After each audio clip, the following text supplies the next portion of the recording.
est-ce que vous souhaitez que l'on s'en aille de cette pièce ? Ça me brûle la gorge, genre j'ai vraiment l'impression qu'on est en train de passer presque de l'acide, tu vois, genre vraiment là, quoi. Ça marche, ça. J'ai l'impression qu'on nous regarde. Est-ce qu'il y a un Christophe avec nous dans cette pièce ? T'as entendu ? C'est toi ? Non. Le craquement là ? C'est toi, Sarah ? Non, je te jure que non. T'as pas bougé ? Non.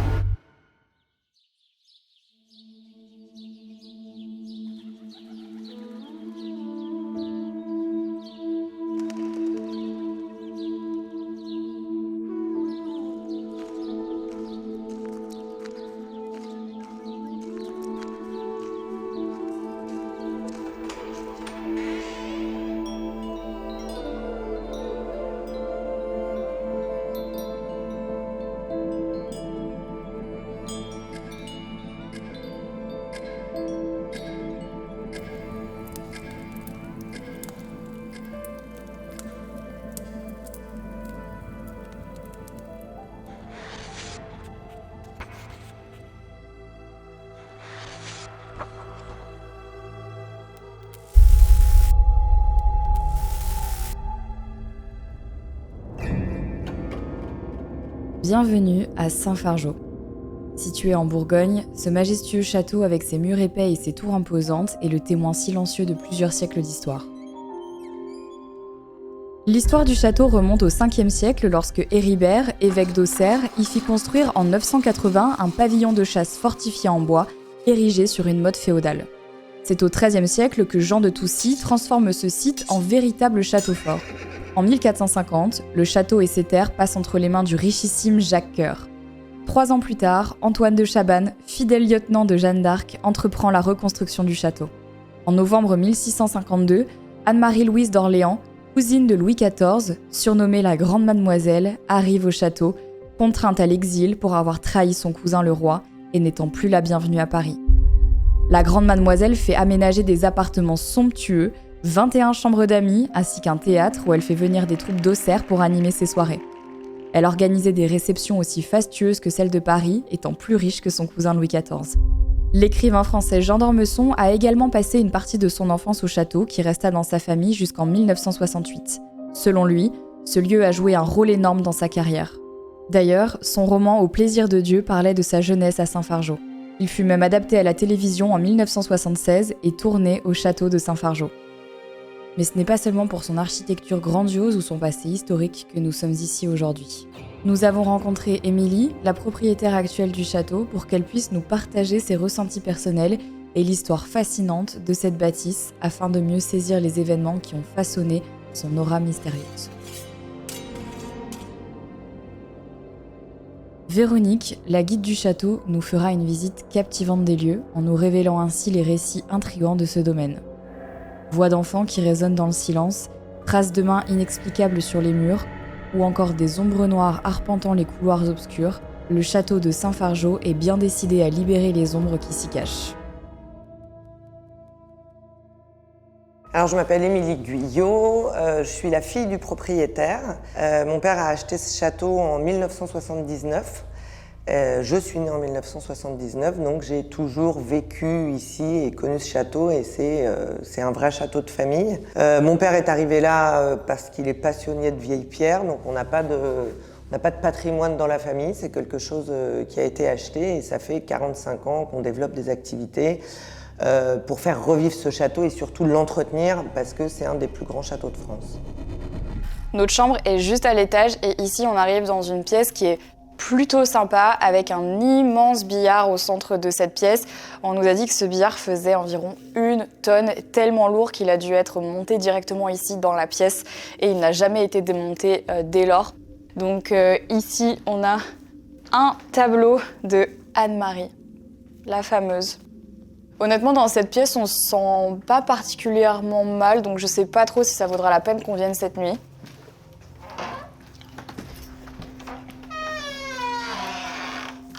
Ici, on arrive dans le salon de la famille aujourd'hui qui passe toujours ici Noël pendant les fêtes de fin d'année. Donc on va pas forcément enquêter ici parce que globalement on n'a rien senti pendant la journée.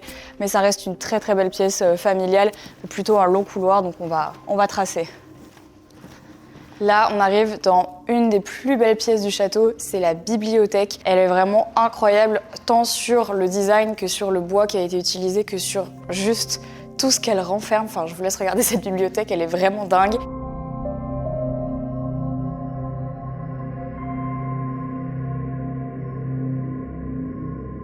Et pareil ici, pas tellement de ressenti. Après, ça peut tellement changer d'un moment à l'autre.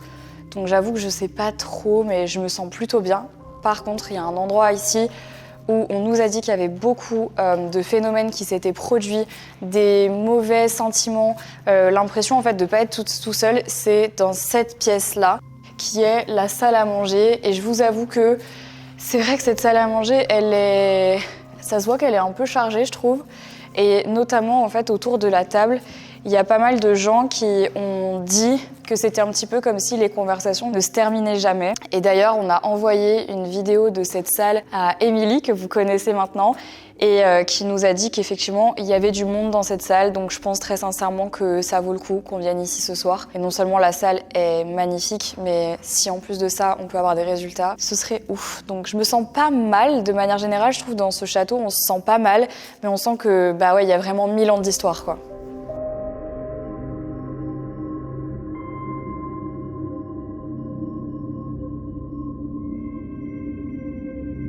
On a le passe-partout. On peut tout faire. Est-ce que vous avez déjà vécu des expériences paranormales dans le château? Parce que si vous avez grandi ici, je suppose que depuis l'enfance, vous traînez dans les couloirs. Est-ce que ça vous est déjà arrivé de voir quelque chose, sentir quelque chose ou même avoir peur en fait? Alors j'ai eu très peur dans ce château et j'ai toujours eu très peur. Alors c'est peut-être ça qui a développé. Je suis une grosse trouillarde de base et peut-être que ça a été ça parce que j'ai des souvenirs petits où mon père partait en répétition de lumière parce qu'on a un spectacle et je me réveillais toute seule dans la tour. Je descendais en chemise de nuit, traversais le parc pour aller le rejoindre. Donc je pense que j'ai développé des vraies peurs qui me suivent encore aujourd'hui. Alors j'ai jamais vécu d'expérience négative, mais je me suis toujours sentie accompagnée de manière positive ou négative, mais voilà, c'est un château, je pense, qui est chargé par son histoire. Et je me suis, depuis quelques années, éveillée un peu à tout ça. Et les seules expériences paranormales qu'on a eues ici, c'était... Alors, j'étais monitrice quand j'étais plus jeune, parce qu'on a des colonies de vacances dans les bâtiments. On s'est amusé, comme tout le monde l'a fait un jour, à appeler les esprits bêtement. C'est le genre d'expérience que j'ai pas trop aimé. J'ai l'impression d'avoir ouvert une porte et que j'ai refermée pendant de nombreuses années pour la réouvrir il y a quelques temps pour m'y intéresser et savoir ce qu'on pouvait faire de positif derrière, quoi. Et est-ce que du coup, depuis ça, vous avez fait des expériences paranormales dans le château? Je sais pas, le truc que tout le monde fait et que moi je recommande pas, c'est de faire du Ouija, mais faut pas faire ça. Mais est-ce que vous avez fait ce genre de choses ici et vous avez eu des trucs un peu... Non, honnêtement, jamais refait d'expérience. Par contre, essayer de me connecter un peu plus, où on part du principe qu'il y a des endroits dans lesquels on se sent bien et d'autres moins bien, qu'on n'explique pas forcément. Mais en communiquant avec d'autres personnes, il y a des endroits particulièrement dans le château où, à l'unanimité, personne ne se sent bien. Alors les endroits, c'est la tour Jacques-Cœur, que ce soit au rez-de-chaussée où il y a les cuisines, ou même il y a une petite coursive en bois, là il y a des grandes pièces. Et le couloir de la chambre des bonnes. Donc là, on arrive au niveau de la cuisine. Et de prime abord, on se dit, ouais, c'est un peu comme toutes les autres pièces, sauf qu'en fait, l'avantage du château de Saint-Fargeau, c'est que pour la plupart des pièces, elles ont vraiment gardé leur utilité première. Elles n'ont pas été modifiées comme dans des très grands châteaux, comme par exemple les châteaux de la Loire, notamment à Chambord, où ils ont fait de la reproduction et où ils ont estimé plus ou moins où étaient les chambres de telle ou telle personne. Ici, à Saint-Fargeau, la chambre des bonnes, c'est la chambre des bonnes. La cuisine, c'est la cuisine. C'est vraiment des pièces qui ont conservé leur utilité première et qui représentent l'utilité qu'elles ont toujours eue dans le temps. Et donc du coup, on pourrait imaginer plein de choses dans cette cuisine-là, et je pense qu'en vrai, il y a des choses à venir creuser ici. En tout cas, Émilie nous a dit de revenir, donc on va revenir. Donc là, on est dans le couloir des bonnes. Des bonnes, exactement. Et il y avait quoi donc ici, toutes les servantes du château Oui, tout à fait. Qui étaient là tout le temps. Puisqu'on a encore un exemple de chambre de bonne qui est ouverte, que l'on peut voir. Et il y a la lingerie juste là. Et c'est quoi les phénomènes qui ont été qui ont été recensés ici ou... Alors, moi, j'avoue que je ne vois rien, Ouais, mais que j'ai senti à plusieurs reprises. d'accord. Des Pour femmes... moi, d'ailleurs, il y a des enfants ici. Dans ce couloir. Ouais, Ok. j'en Ça, suis c'est presque intéressant. persuadée. J'entends aussi. Je vois Ah oui. pas physiquement, mais j'entends. Ok. Donc, c'est pour ça que je pense qu'il y a des enfants ici. Ah, moi, j'ai une anecdote, je ne sais pas si on peut le dire, c'est une anecdote complètement personnelle. La personnage qui est là-bas, Ouais. pendant plusieurs années, le matin, lorsque j'arrivais, parce que c'est moi qui ouvrais les charpentes, avait le corsage grand ouvert. Et je pensais que c'était quelqu'un qui s'amusait à lui ouvrir son corsage tous les matins. Alors tous les matins, j'allais la rhabiller et tout. Et le berceau dans la blanchisserie à côté était totalement défait. Et puis d'un coup, un jour, je me suis posée sur le lit et je l'ai baptisé Charlie. Je lui ai dit, écoute, Charlie, je sais que tu es perturbé, mais ton enfant va bien. Maintenant, il faut que tu le laisses partir tranquille. Et du coup, je ne l'ai jamais revu avec le chemisier déboutonné jusqu'en bas. Et je n'ai jamais revu le berceau défait. Enfin, Je ne sais pas si vraiment ça a eu un impact ou si c'était ça, je ne peux pas attester. Hein. Et un jour, je me suis dit, je vais parler, on ne sait jamais.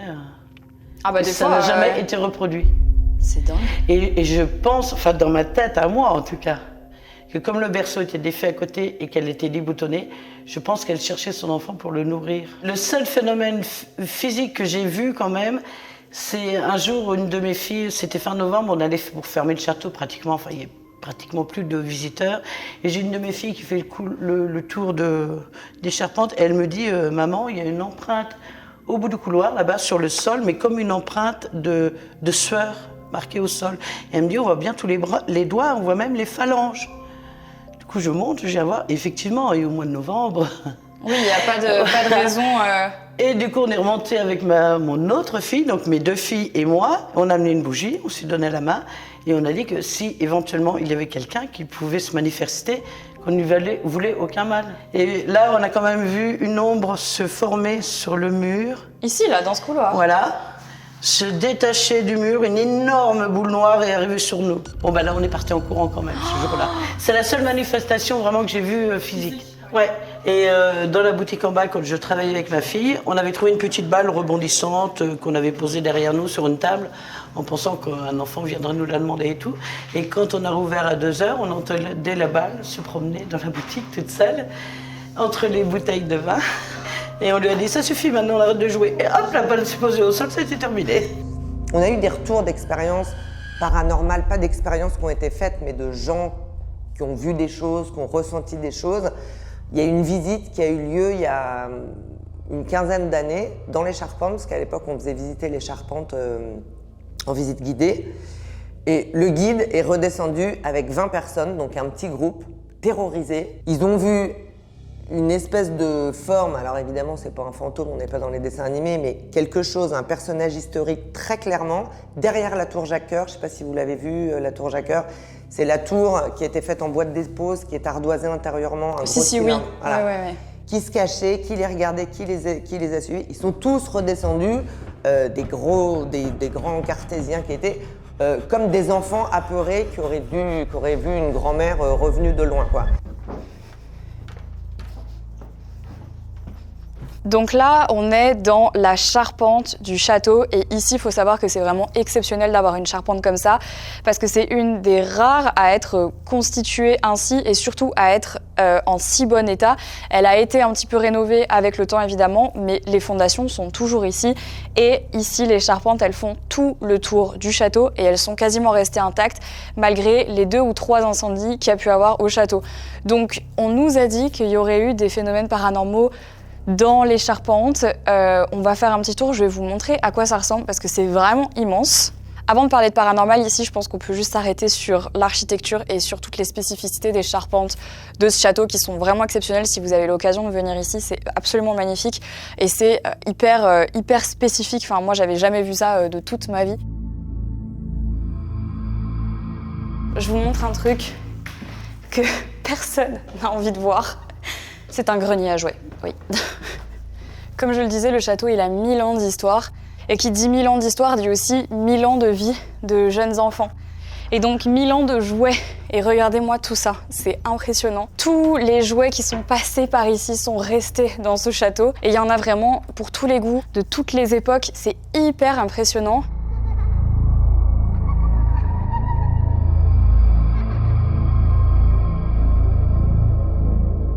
Donc le mont de charge, il va évidemment de tout en bas jusqu'à tout en haut.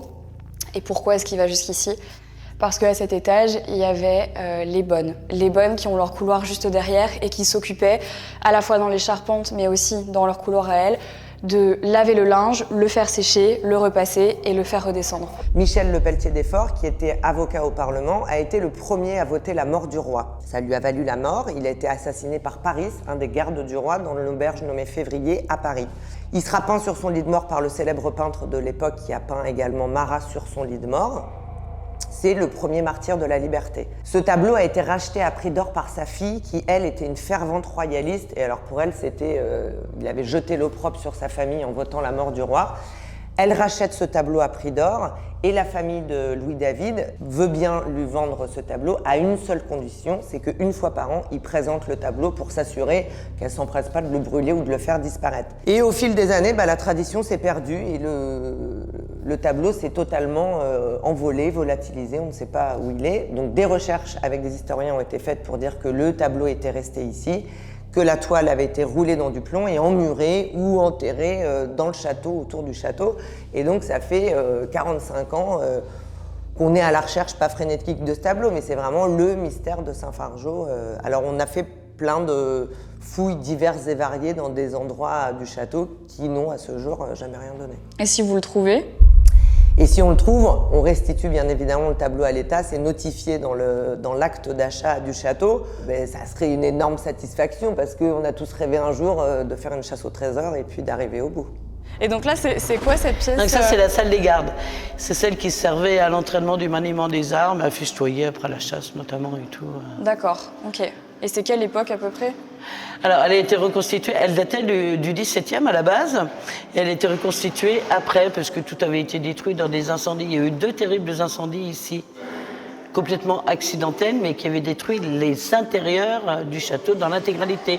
Il ne restait plus que les murs ici. Ah oui, donc tout a été... Oui. Ça a dû demander beaucoup de temps et surtout beaucoup d'argent. Mais on a 1000 ans d'histoire ici, ouais, donc forcément qu'il y a quelque chose... Ouais, ça c'est sûr.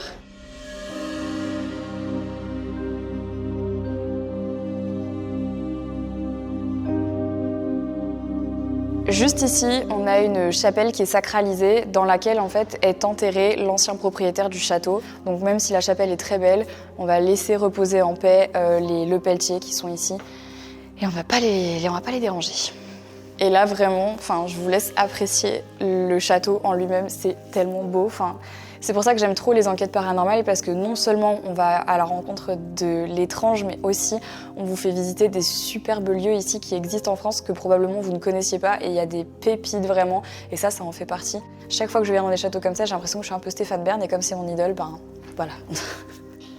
Comme beaucoup de châteaux en France qui veulent illustrer en fait des scènes qui se sont produites ou des vrais faits historiques, ils n'hésitent pas à utiliser ce que perso j'aime pas trop, mais après c'est un choix évidemment, des mannequins ou des poupées de cire, comme en témoigne cette scène ici, qui est la réplique d'une tentative d'assassinat qui aurait eu lieu dans un café parisien de l'ancien propriétaire du château, Monsieur Pelletier, et qui par la suite va mourir après 10 jours d'agonie atroce. Cette pièce-là, je la trouve horrible.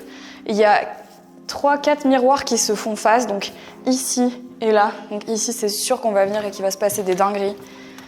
Et une pièce où j'ai super envie de faire du pendule ou du tarot. Donc là, on est dans la chambre du pape, parce qu'apparemment le pape François aurait dormi ici.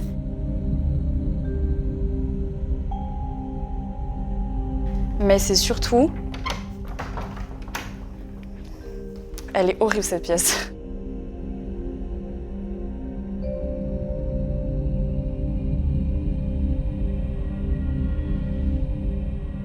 Donc la chambre de la grande mademoiselle, la cousine de Louis XIV. Ouais. Elle arrive ici parce qu'elle est punie suite aux événements de la Fronde. Ok.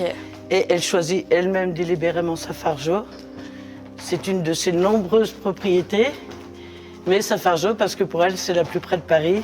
Et est-ce qu'elle est morte ici? Non, pas du tout. Pas du tout. C'était Non, vraiment non. sa résidence. Non, lorsque son exil était terminé, elle était autorisée à rentrer à Paris et repartir. D'accord. Et ça a duré combien de temps? 5 ans, le 5 ans. premier, et un second pendant 1 an. Elle s'est fait exiler 2 fois. 2 fois. C'était quand même une autre époque. Hein. Tout à fait. Vraiment, c'était différent.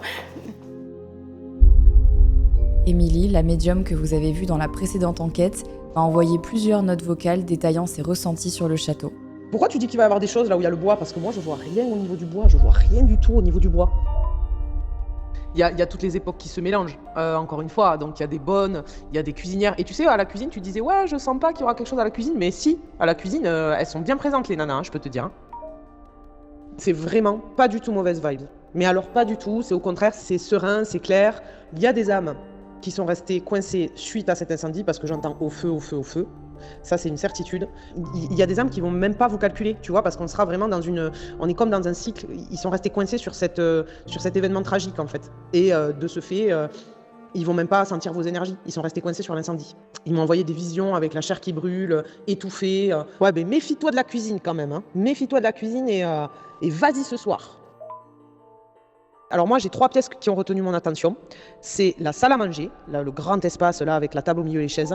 La chambre avec le lit et tout, là vraiment, c'est ambiance tendance, quoi, tu vas voir. Et la grande salle avec tout ce qui est chevalerie. C'est comme si j'entendais les chevaliers, tu sais, en armure en train de marcher avec leur grosse tenue.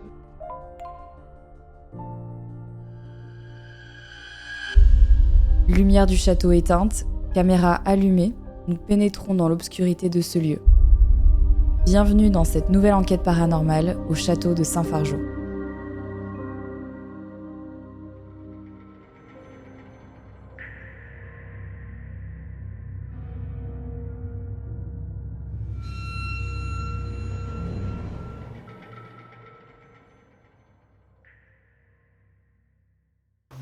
Allez, go.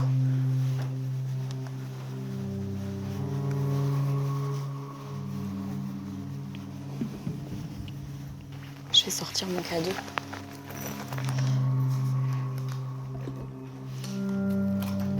On va commencer par les présentations. Donc, bonsoir, je m'appelle Marie. Bonsoir, je m'appelle Sarah. Vous nous avez sûrement déjà vu déambuler dans le château toute la journée. On n'est pas là du tout pour vous déranger. On sait que vous êtes très nombreux dans ce château. Déjà, on vient en paix. On vient avec de la bienveillance et on vient surtout pour tenter de rentrer en contact avec vous, pour éventuellement vous aider si vous avez un message à faire passer, pour peut-être vous apaiser, essayer de répondre à quelques-unes de vos questions si vous en avez. On sait que le château a une très grande histoire, qu'on apprécie et qu'on admire beaucoup, et pour ça, on aimerait en savoir un peu plus sur vous. On va avoir plein d'appareils tout au long de la soirée. Et vous allez pouvoir nous approcher pour éventuellement nous faire part de votre présence. On a notamment des petits appareils, des boîtiers noirs dans les mains qui s'appellent des K2. Et si vous vous approchez suffisamment, vous pouvez peut-être déclencher ces fameux K2 pour nous faire sentir que vous êtes là. On va se balader dans le château tout au long de la nuit. Donc n'hésitez pas à nous faire part de votre présence.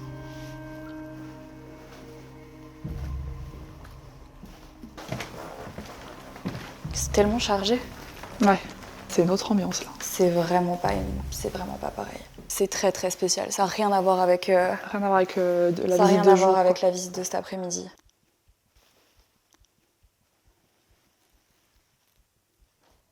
En fait, c'est hyper perturbant parce que je tremble un peu, tu vois.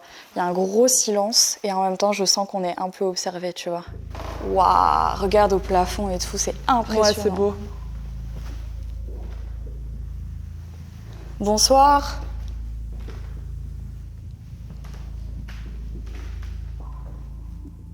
Waouh, faut qu'on se mette dans l'ambiance. C'est un peu long là.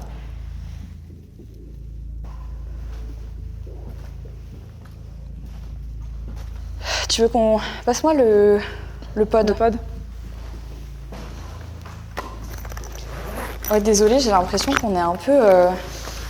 Je pense que ça va se voir à l'image qu'on n'est pas bien. Mais je vous jure que l'ambiance n'est pas pareille. Et en fait, je pense que c'est aussi le fait que le château soit si grand et que... même si on est enfermé, enfin, je sais pas, c'est... Je sais qu'il y a beaucoup de gens qui ressentent à travers les vidéos, tu sais, il y a plein de gens dans les commentaires qui disent « Ah, quand vous êtes rentrés dans cet endroit, vraiment, je me suis sentie mal et tout. » Mais je suis sûre que là, quand vous êtes en train de regarder, je pense que vous vous sentez pas bien non plus. Je rigole, c'est nerveux. Je suis pas au top. On a acheté un nouveau pod, les amis. Donc on va le tester aujourd'hui. Voilà. En gros, le pod, il ne fonctionne vraiment que lorsque l'on s'approche très près. Donc à moins qu'on soit à côté du pod, il ne peut pas, théoriquement, s'allumer. Voilà. Alors, est-ce que certaines entités sont avec nous dans cette pièce ? On nous a dit qu'il y avait du monde ici autour de la table qui festoyait, qui discutait, qui refaisait un peu le monde finalement.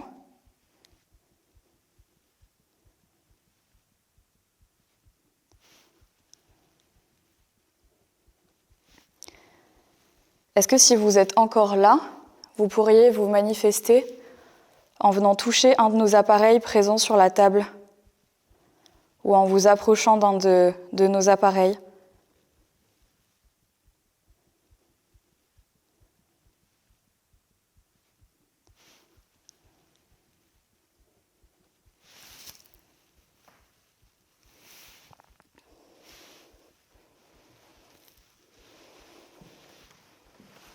N'hésitez pas, on n'est vraiment pas là pour vous faire du mal, pour vous embêter. Sûrement qu'on vous embête d'ailleurs, mais si c'est le cas, n'hésitez pas aussi à nous le faire savoir en nous manifestant votre présence et en nous faisant comprendre qu'on n'est pas la bienvenue.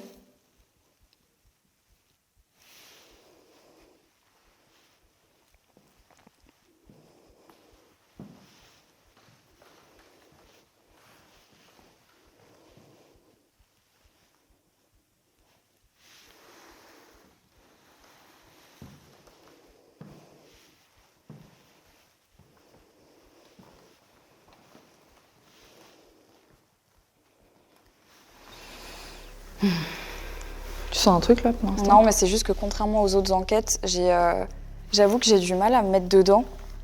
Dans le sens où d'habitude, quand je fais des enquêtes, je suis pas très stressée, tu vois. Enfin, Ouais. en vrai, ça va, je me sens relativement bien, même s'il y a des endroits où quand on va, ça fait un peu...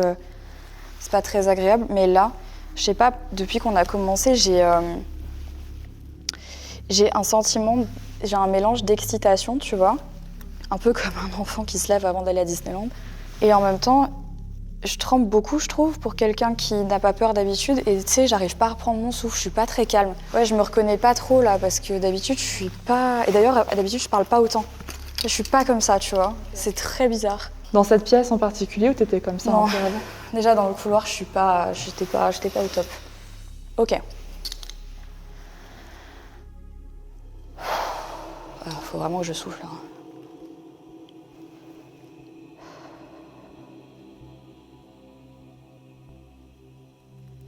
Y a-t-il quelqu'un avec nous dans cette pièce? Si oui, pouvez-vous mettre ma baguette de droite vers ma droite, s'il vous plaît?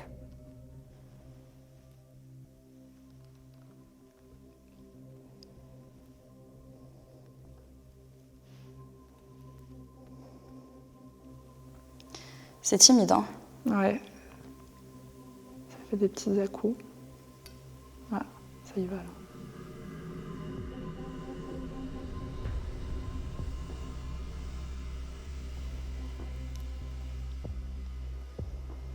Pouvez-vous remettre les baguettes au centre, s'il vous plaît? Merci d'avoir répondu.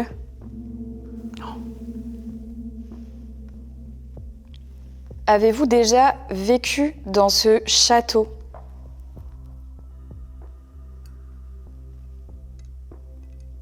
Ouh.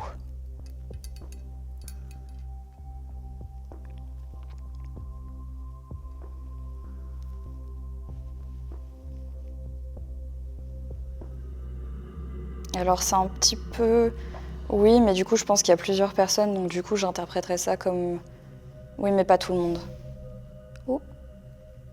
Merci. Pouvez-vous remettre les baguettes au centre, s'il vous plaît?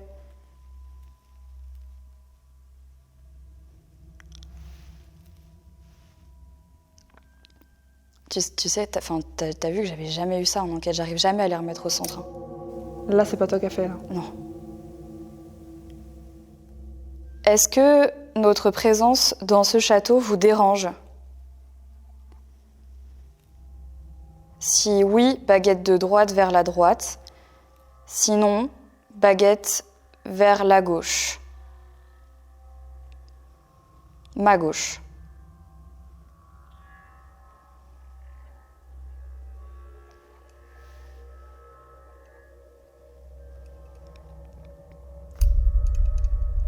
Merci beaucoup. Est-ce que vous pouvez remettre les baguettes au centre, s'il vous plaît?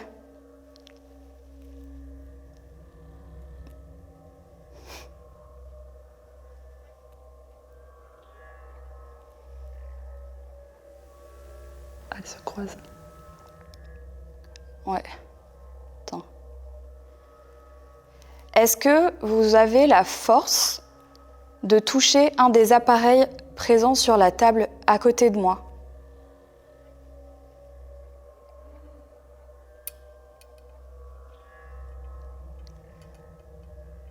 Est-ce que vous pourriez le faire, s'il vous plaît?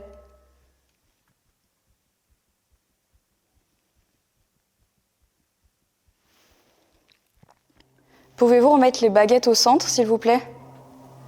C'est instantané. Ouais. Oh putain. Waouh.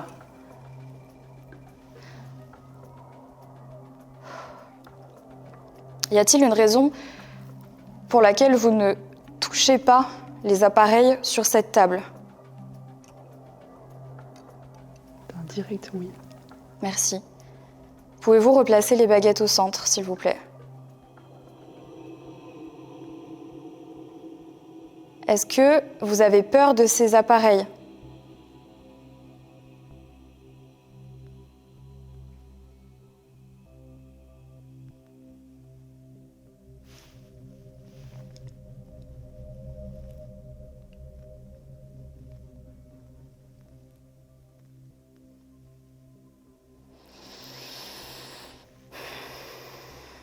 Merci. Est-ce que vous pouvez replacer les baguettes au centre, s'il vous plaît? Est-ce qu'un de nos appareils va se déclencher ce soir?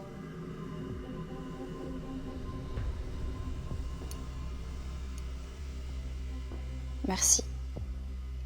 Pouvez-vous replacer les baguettes au centre, s'il vous plaît? Est-ce vous qui allez déclencher un des appareils?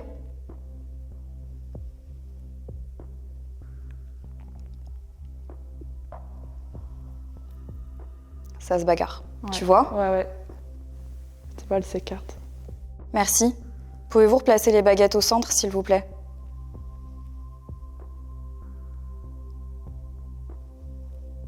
Celle de gauche, elle fait n'importe quoi, là. Est-ce que vous nous faites confiance?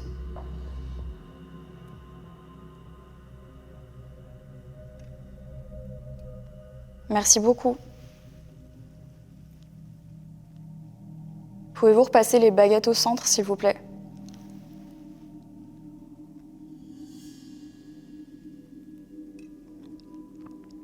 Pouvons-nous aider quelqu'un dans le château?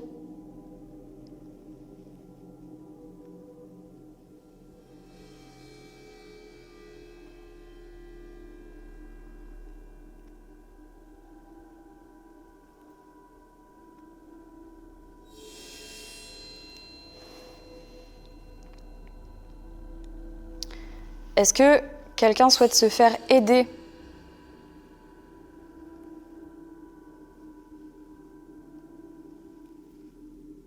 Pouvez-vous remettre les baguettes au centre, s'il vous plaît?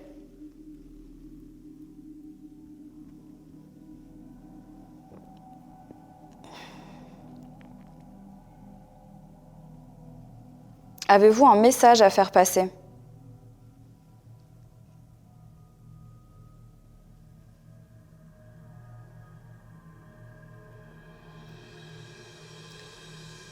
Merci beaucoup. Pouvez-vous remettre les baguettes au centre, s'il vous plaît ?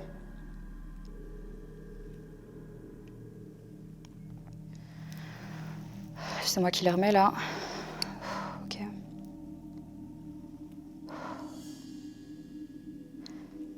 Est-ce qu'un de nos appareils va se déclencher dans cette pièce ce soir ?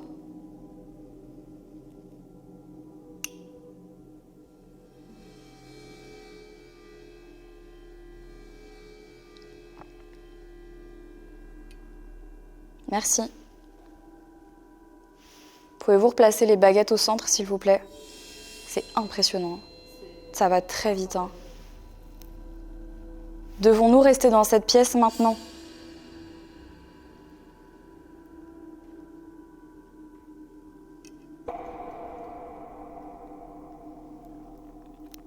Merci beaucoup. Pouvez-vous remettre les baguettes au centre, s'il vous plaît ? J'ai mal à la gorge. Ah putain, j'ai l'impression qu'on est en train de me... tu sais, ça me brûle, quoi. Ça me brûle la gorge. Genre, j'ai vraiment l'impression qu'on est en train de me passer presque... de l'acide, tu vois, genre vraiment là, quoi. D'un coup, là, ça t'est venu ? Ah ouais. Ça part pas. Oh putain, c'est un peu comme si j'étouffais, tu vois. Mais de l'intérieur, genre, je sais pas comment dire, ça...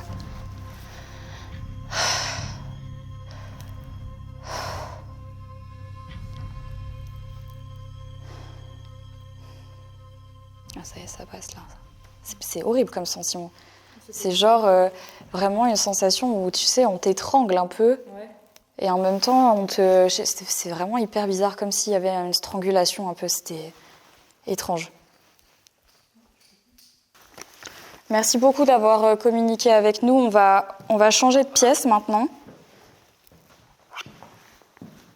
Vous pouvez très bien choisir de nous suivre si vous souhaitez communiquer avec nous. Sachez que ce sera évidemment avec plaisir.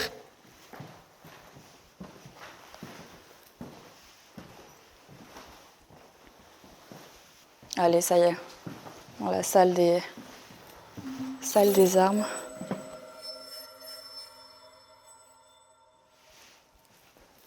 Bonsoir.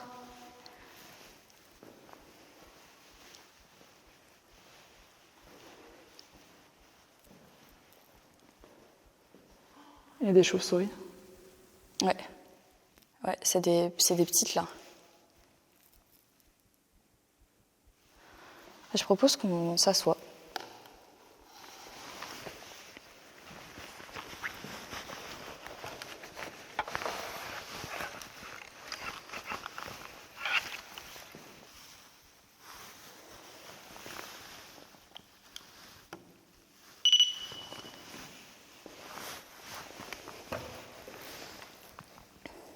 On va attendre.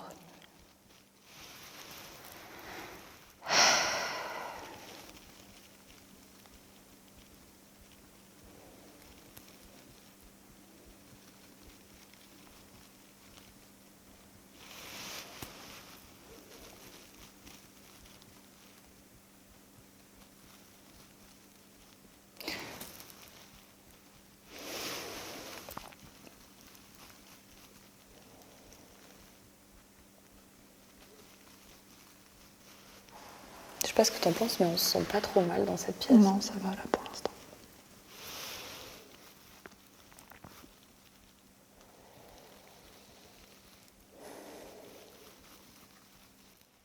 Est-ce que quelqu'un est avec nous dans cette pièce ?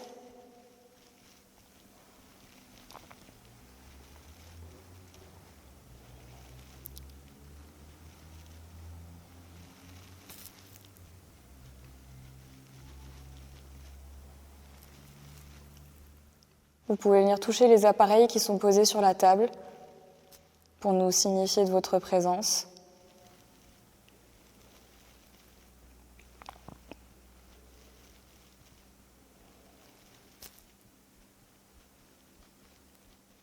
Vous pouvez aussi faire un bruit. pouvez faire claquer une porte, taper dans une fenêtre, sur la table.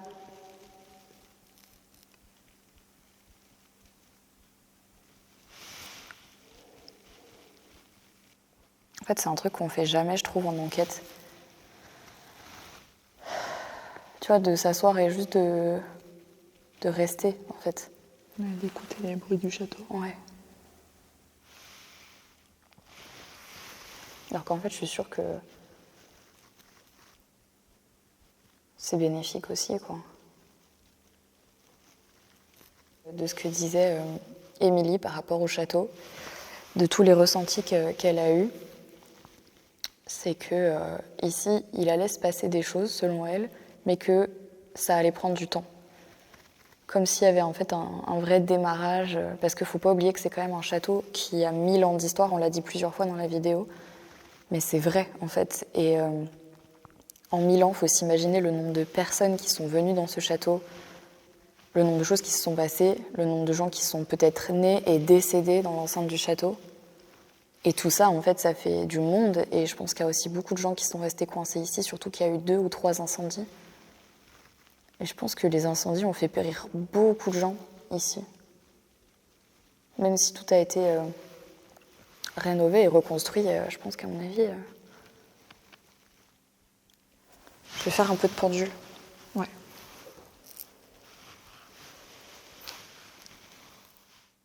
Est-ce qu'il y a quelqu'un avec nous dans cette pièce ?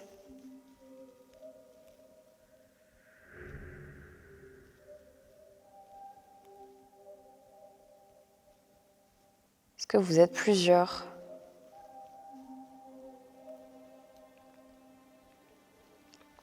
Voulez-vous communiquer avec nous ? Okay. Êtes-vous les mêmes entités de la salle à manger ? Okay. Est-ce que vous souhaitez qu'on vous laisse tranquille ?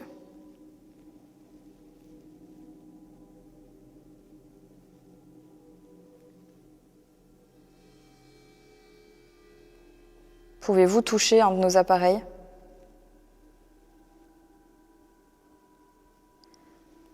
Voulez-vous toucher un de nos appareils ?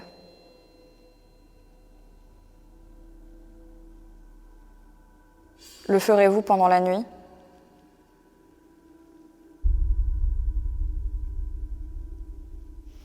Ils veulent pas nous parler. Ils savent qu'ils sont là, ils savent qu'on est là, ils peuvent le faire, ils veulent pas. Tu sais, c'est drôle parce que je vais dire un truc, et franchement, ça se trouve, c'est pas du tout ça, mais j'aime bien dire ce que je ressens dans les enquêtes parce que des fois, j'ai des idées comme ça qui me viennent, et souvent, ça colle après, on s'en rend compte, tu vois. Je préfère le dire plutôt que de pas le dire. Ouais.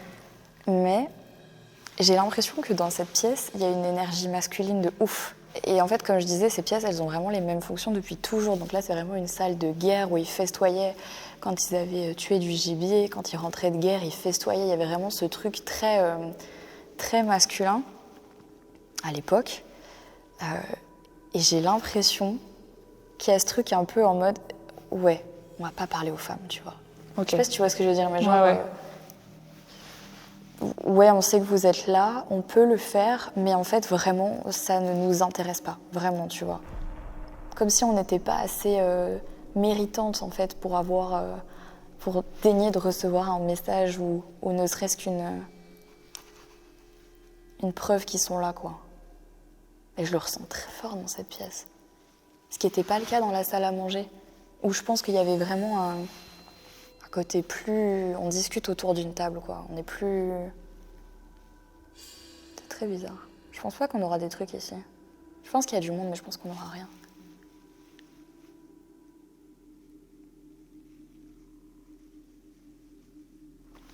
Attention, ça va faire du bruit, je récupère le pod. Voilà. Ah oui, donc juste, je voulais bien vous prévenir que si jamais vous voyez des lumières en face, c'est normal puisque vous savez, le bâtiment est très grand. Et en face, en fait, c'est une aile où tout est occupé actuellement par une colonie de vacances. Donc on va pas les déranger. Ah, il y a une lumière qui est allumée. C'est marrant que ça soit allumé, cette pièce.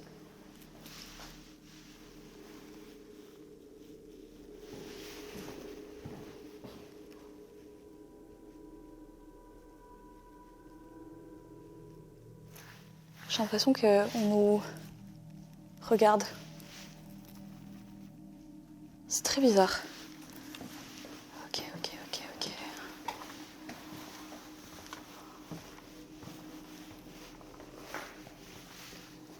Il y a beaucoup de petites pipirelles, je sais plus comment elles s'appellent, les pipirelles, je crois. Alors moi, je fais vraiment partie oui, des il y en a gens qui plein. adorent. Oh, j'adore les chauves-souris. Je sais pas, j'ai un truc avec les chauves-souris. Je trouve ça génial, quoi.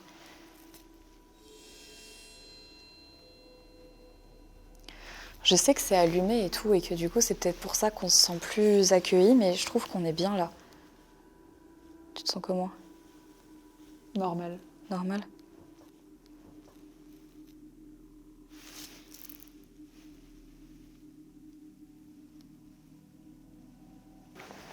Je vais poser le pod. Parce que j'ai envie Tu veux le mettre à l'entrée au lieu du K2? Tu le mets ici? Ouais. Ok, c'est bon.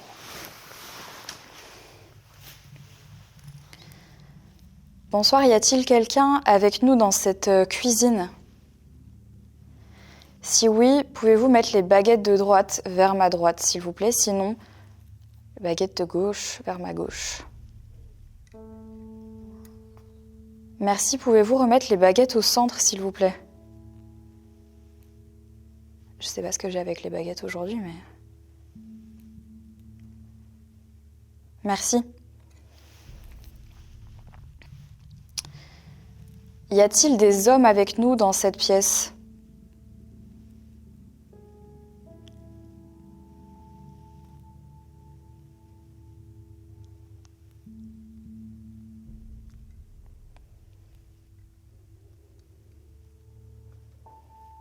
Merci.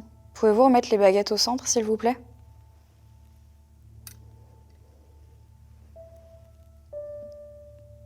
Êtes-vous coincé ici, dans cette cuisine?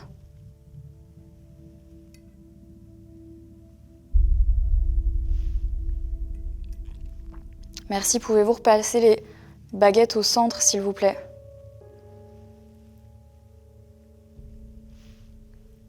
Est-ce que l'on peut vous aider d'une quelconque manière? En vous faisant passer de l'autre côté, par exemple? En faisant passer un message à quelqu'un?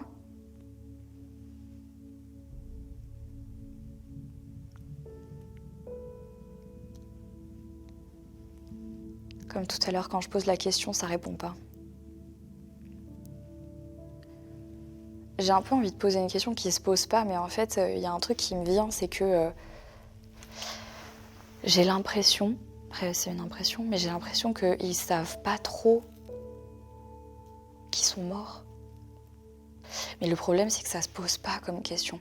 Je peux pas leur dire avez-vous. Et là, tu vois, je dis ça, j'ai des frissons partout. Je peux pas leur poser la question savez-vous que vous êtes décédé? Est-ce que ça, tu peux pas en fait, tu sais les.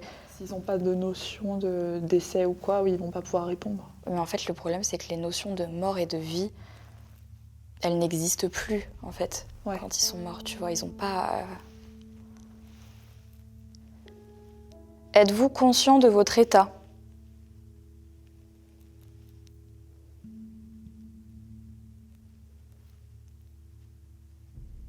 Ça répond pas. Étiez-vous là lors du premier incendie du château de Saint-Fargeau?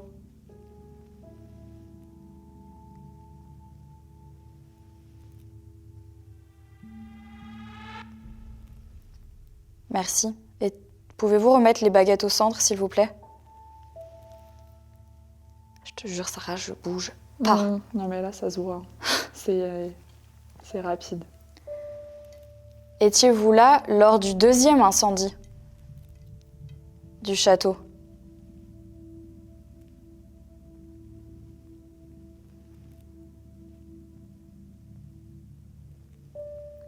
Merci. J'attends de voir ce qu'ils font sans que je leur demande.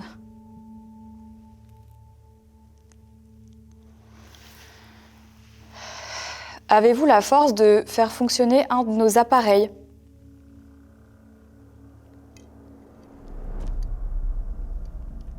Merci. Pouvez-vous remettre les baguettes au centre, s'il vous plaît?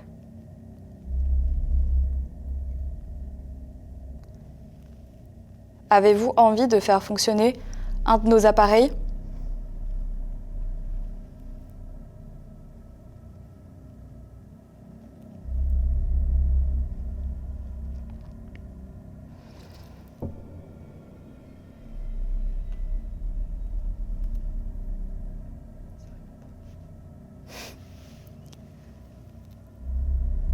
Pouvez-vous le faire ce soir ?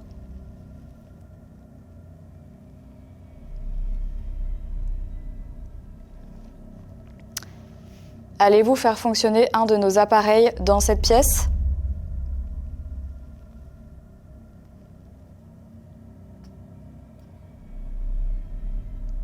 Merci, pouvez-vous replacer la baguette au centre, s'il vous plaît ? Oh, elle est collée là. Ouais. Il y en a qu'une. L'autre, elle a pas bougé. C'est bizarre. Ça veut dire quoi, ça? Je sais pas. On va faire un peu de tarot, je pense. On va tenter le tarot parce que j'ai laissé mon petit cahier là-haut, mais on fera un tour après. Ça vaut ce que ça vaut, évidemment. Moi, je sais que j'aime bien les cartes de manière générale. Et là, j'ai pris un tarot des rêves, en fait.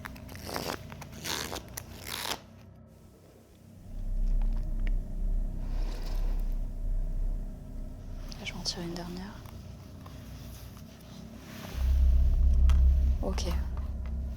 Donc on a le cavalier de denier, le soleil et l'impératrice. Donc l'impératrice, c'est vraiment l'énergie féminine en fait. Donc ça c'est pas tellement étonnant vu la réponse qu'on a eue concernant les hommes. Donc comme ça me rassure un peu.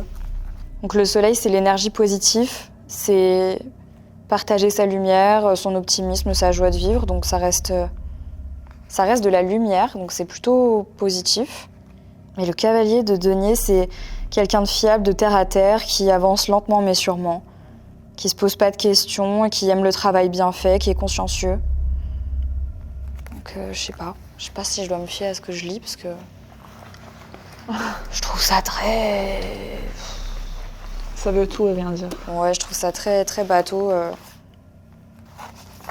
Vous voyez, des fois, en enquête, on vous dit la vérité aussi. Hein. Des fois, il y a aussi des trucs où on se dit, bon, c'est... Peut-être qu'il y a un message caché qu'on va... Avec du recul, peut-être pendant l'enquête ou pendant le dérush, on va se dire, ah, mais oui, en fait, ça avait du sens. Mais vraiment, pour l'instant, quand tu tires, tu te dis, ça me parle pas, en fait. Nous avons commencé par une séance de baguettes qui ont réagi avec une intensité remarquable. La potentielle entité qui les faisait bouger semblait nous faire confiance et nous indiquera que nos appareils seront déclenchés dans la nuit. Cependant, j'ai ressenti un mal de gorge persistant, une brûlure étrange qui a été inconfortable durant quelques minutes. Nous avons ensuite exploré la salle des armes, un lieu empreint de calme et de silence. La tranquillité de la pièce contrastait avec l'activité que nous avons enregistrée lors de notre séance de pendule. L'entité en question semblait réticente à communiquer. Nos tentatives pour engager un dialogue ont été infructueuses car elle n'avait manifestement pas très envie de parler ni de toucher les appareils que nous avions mis en place. Enfin, nous nous rendons dans la cuisine où une nouvelle séance de baguettes a révélé la présence de femmes apparemment coincées ici et cette dernière session nous a offert des réponses intrigantes. Je vous laisse avec la suite de l'enquête.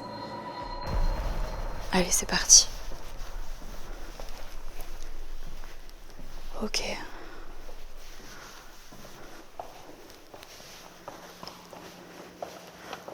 Ces escaliers, ils sont dingues.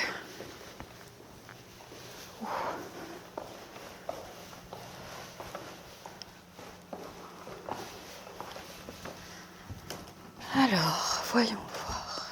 Ouais, il y a une chauve-souris, donc si jamais tu vois bouger quelque chose, c'est que c'est ça. Tu voulais faire le pendule ici? Oui.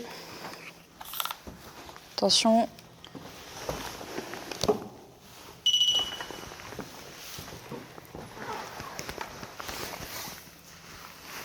Ok.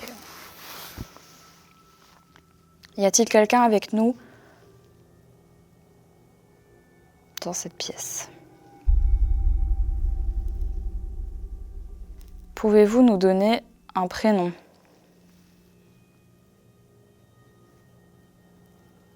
Merci.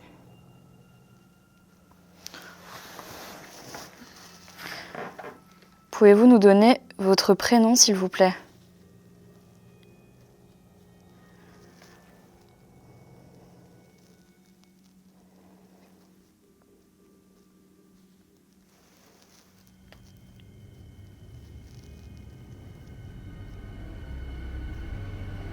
M? Non.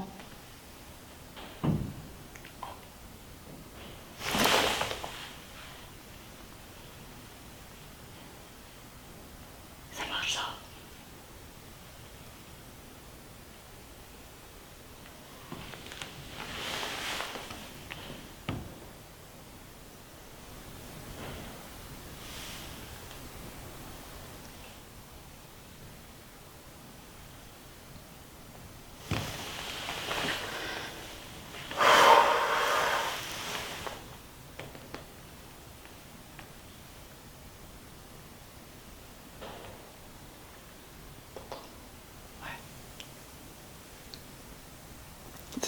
Juste dans les escaliers. Ouais, c'est dans les escaliers.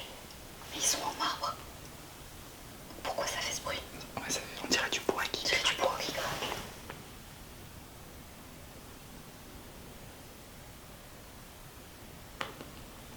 Est-ce qu'il y a quelqu'un?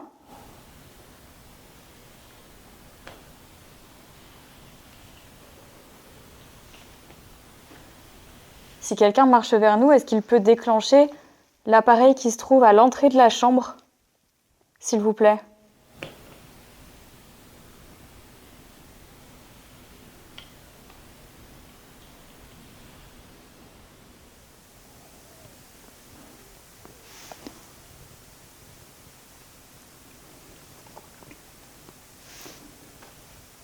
Putain, c'est incroyable.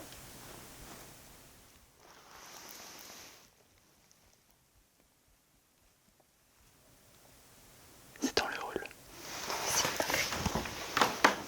Tu veux qu'on aille voir? On va voir, non? Mais là, c'est pas possible.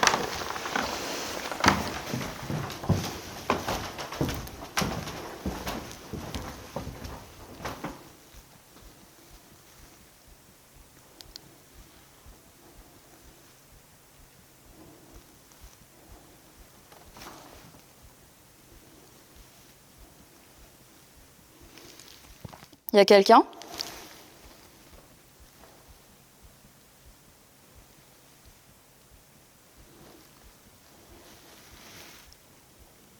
Est-ce que...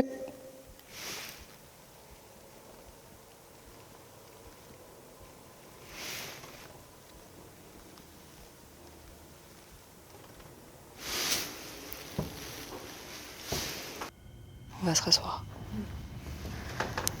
Trop bizarre.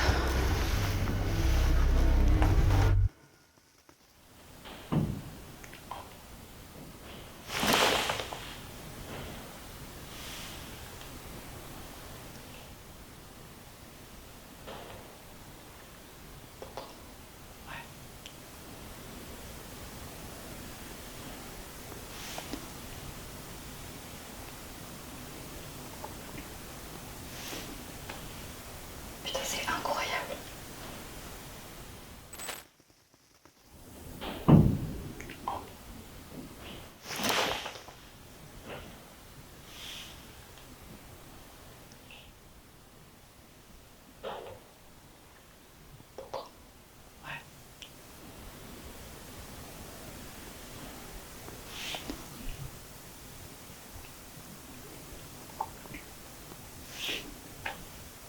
Putain, c'est incroyable.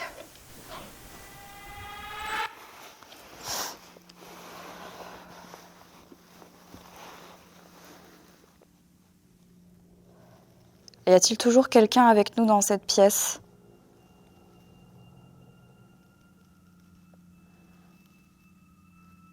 Souhaitez-vous communiquer avec nous?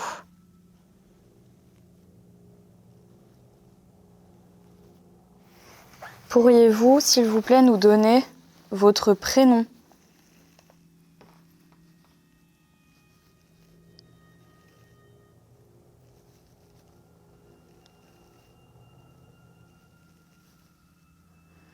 M.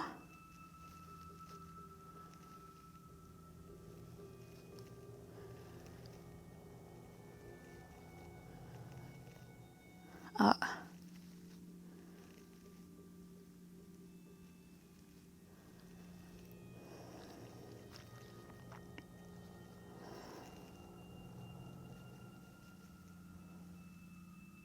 R.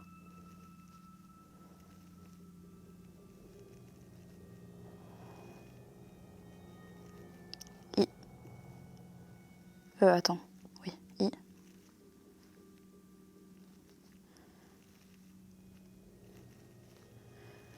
E.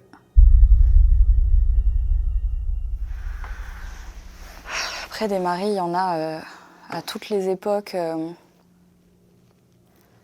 Donc, ici, c'est Anne-Marie. C'est pas juste Marie. Ouais. Et des Marie, il y en a vraiment à toutes les époques.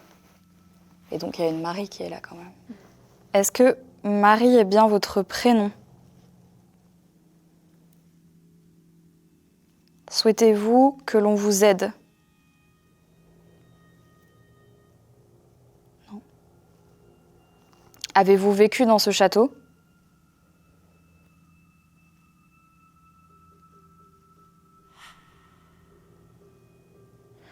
Avez-vous visité ce château?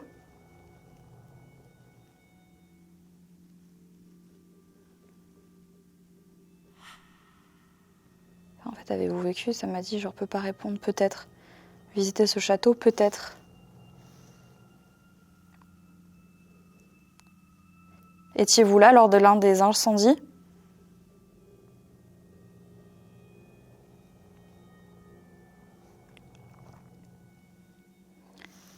Avez-vous péri dans les flammes?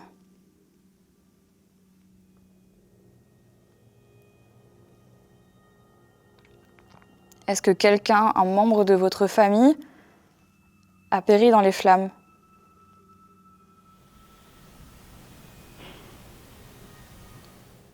T'as entendu?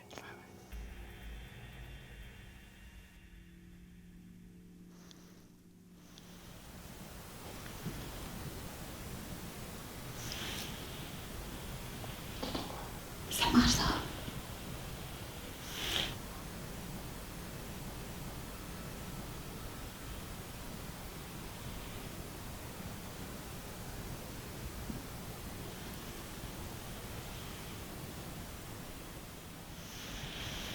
C'est une dinguerie.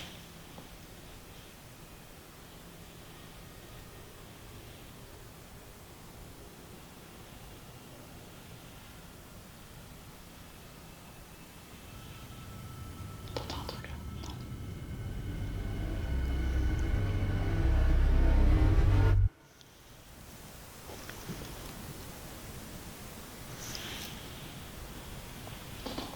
Ça marche ça.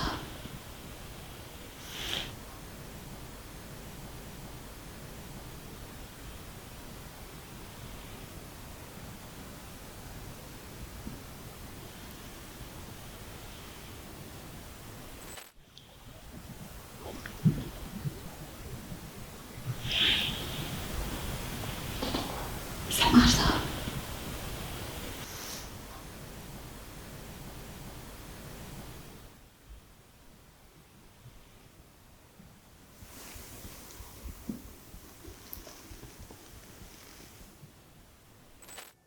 Y a-t-il quelqu'un dans les escaliers?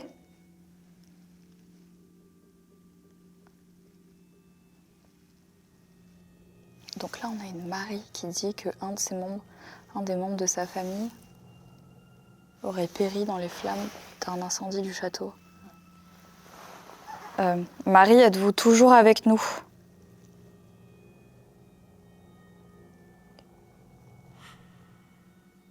Pourriez-vous me donner plus ou moins la date à laquelle c'est arrivé?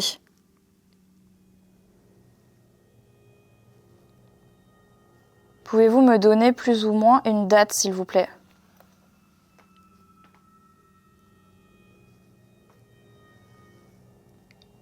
« 1003. 1003, 1004. 1004. 1004, et là on va faire donc de...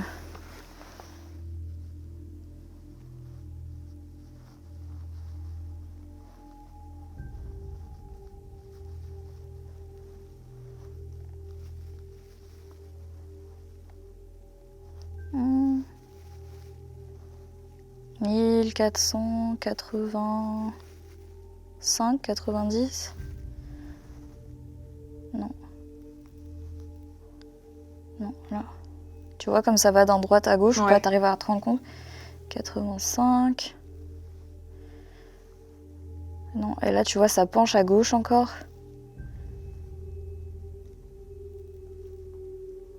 Et là il l'entoure. 1485. Je sais pas si c'est vraiment la bonne date, de toute façon On vérifiera. on vérifiera demain.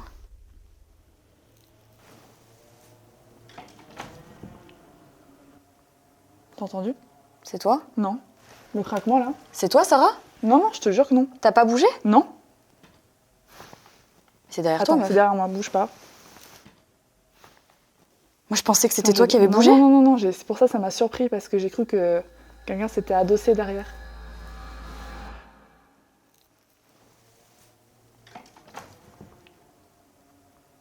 T'as entendu? C'est toi? Non.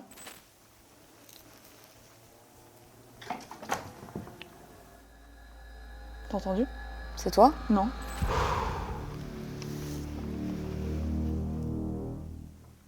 Regarde, quand je bouge, là je bouge, ça craque pas. Hein. On dirait qu'il y a quelqu'un, que c'est comme si quelqu'un Là. s'était assis sur la Ouais, chaise. ouais. Voilà, un coup de K2 là.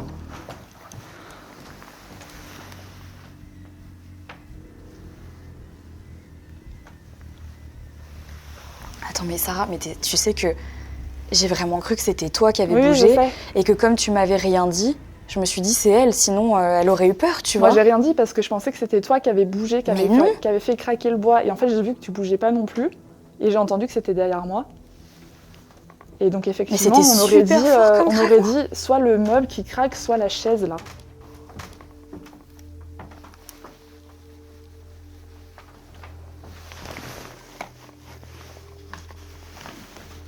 Après c'est peut-être juste le bois qui travaille, mais là c'était fort. J'allais dire essaie de t'asseoir sur le fauteuil pour voir si ça fait le même bruit. Mais...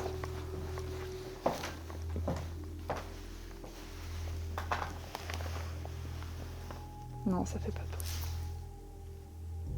Quoi? Ça refait un bruit. Mais moi c'est vraiment ici quoi. Je comprends pas ce qui s'est passé. Il y a vraiment du bruit quoi.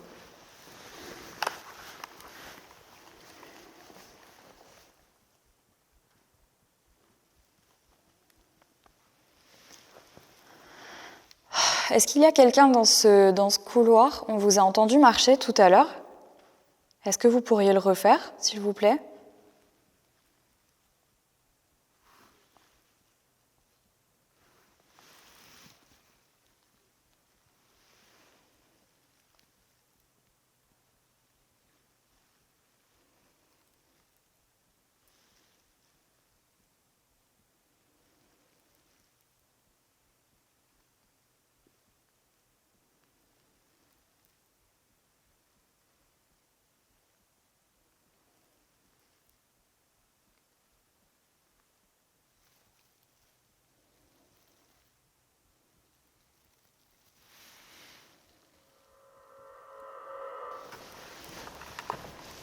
Attends, tu veux pas qu'ici on tente avec un prénom?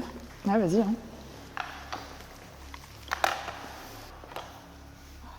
Y a-t-il quelqu'un avec nous dans cette pièce? Pourriez-vous, s'il vous plaît, nous donner un prénom? Ok. C'est un grand oui, ça. Hein. Allez. Allez-y.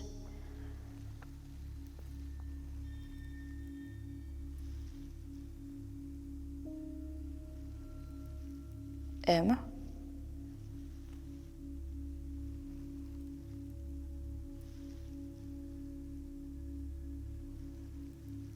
A.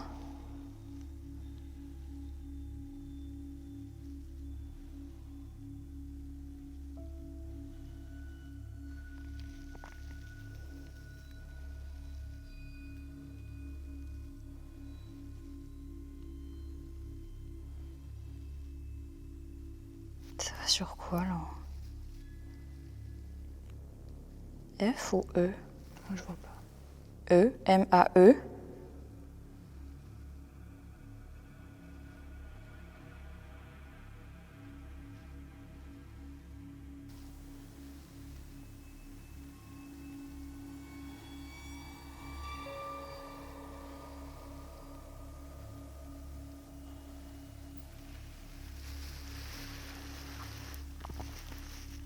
W.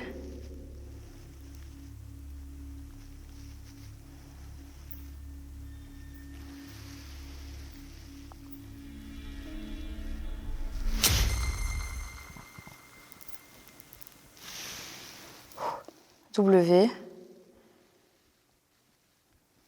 E.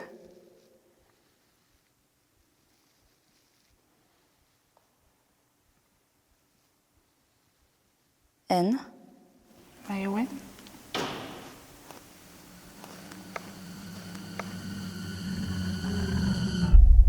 Maïwen.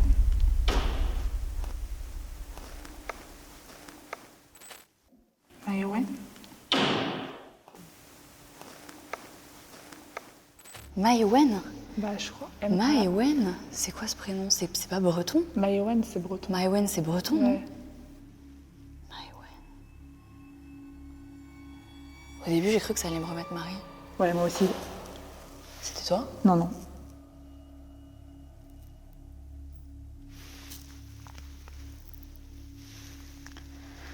Maïwen, est-ce que c'est bien ce prénom?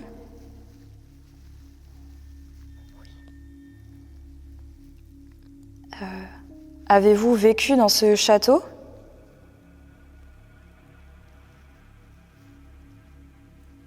Non.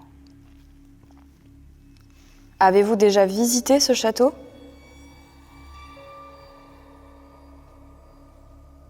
Non. Est-ce qu'un objet dans ce château vous a appartenu?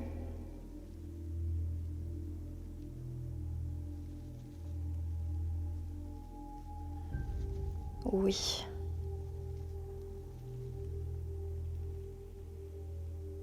Pourriez-vous me dire quel type d'objet?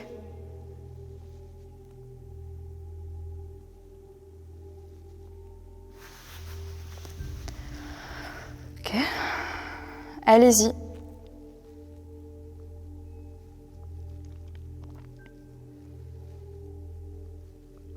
P.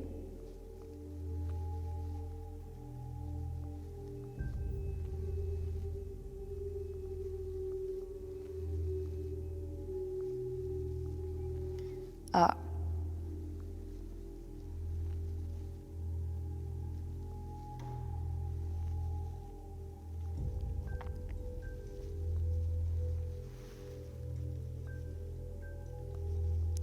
N.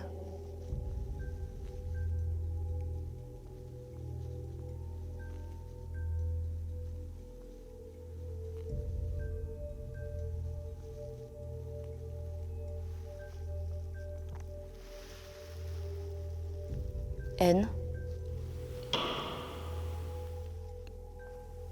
Vous n'entendez pas tous ces bruits de tout à l'heure, hein? Non. C'était très calme tout à l'heure.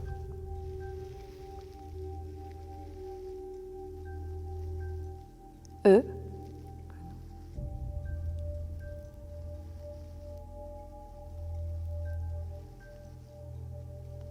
A. U. Un panneau. Est-ce qu'on parle bien d'un panneau? Qu'est-ce que c'était les panneaux à l'époque? Il y a peut-être que c'est d'une autre époque et on ne sait pas ce que c'est un panneau. Panneau, ça peut être quoi? C'est pas un blason? Est-ce que c'est pas un blason? Est-ce que Ouais. c'était pas un bouclier? C'est ça, ouais, peut-être. Tu vois, genre un... Faudrait se renseigner. Il y a eu un bruit. Il y a Ça craque pas de depuis bruit. tout à l'heure dans la pièce, là. Non mais attends, mais tout à l'heure on est resté dans cette pièce 15 minutes, il n'y a rien Aucun eu. bruit.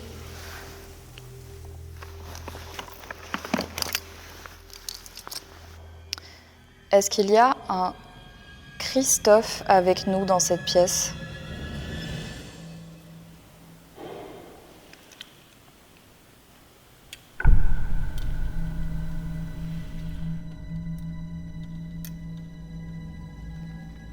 Merci. Pouvez-vous remettre les baguettes au centre, s'il vous plaît?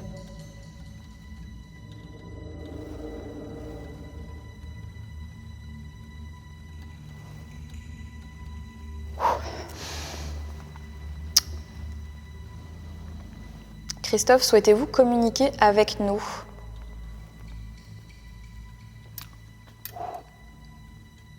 Merci. Pouvez-vous remettre les baguettes au centre, s'il vous plaît?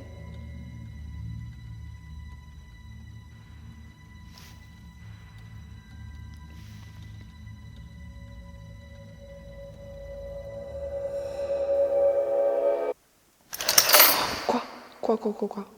T'as touché? On m'a touché la main.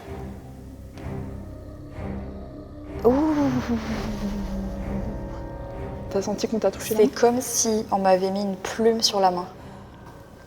Tu vois ce que je veux dire? Ouais. Ok. On va pas arrêter là. Est-ce que c'est vous qui venez de me toucher la main? Non. Merci. Pouvez-vous remettre les baguettes au centre, s'il vous plaît? Je vais quand même demander, parce que ça se trouve, c'était mon imagination. Hein. Est-ce que quelqu'un m'a touché la main?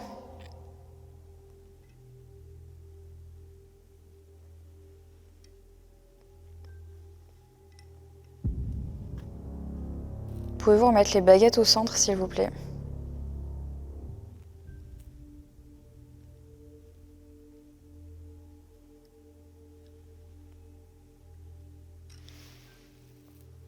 Je me sens pas bien du tout. Ah oui. Ah non.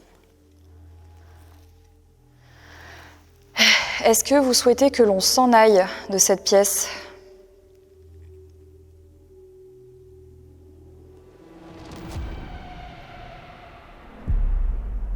Merci. Oh ben, on va s'en aller.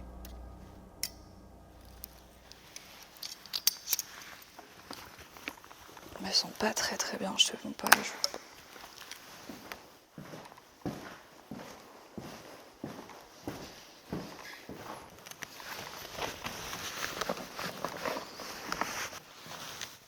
Attention au bruit.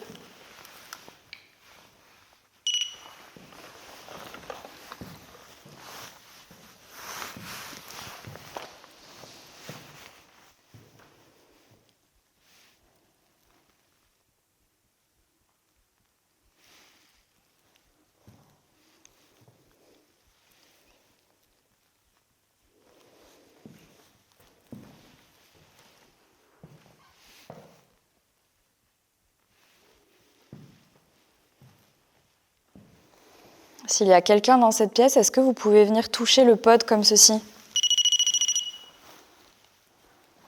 Il vous suffit de vous approcher très près pour nous signifier que vous êtes là.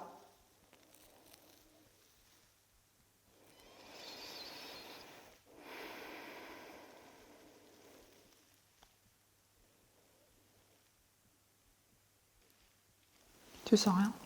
Non, j'ai l'impression qu'il n'y aura rien là.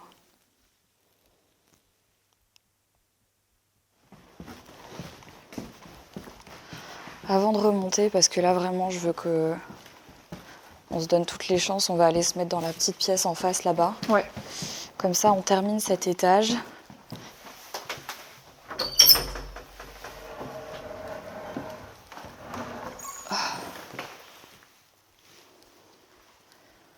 Elle est glauque cette pièce.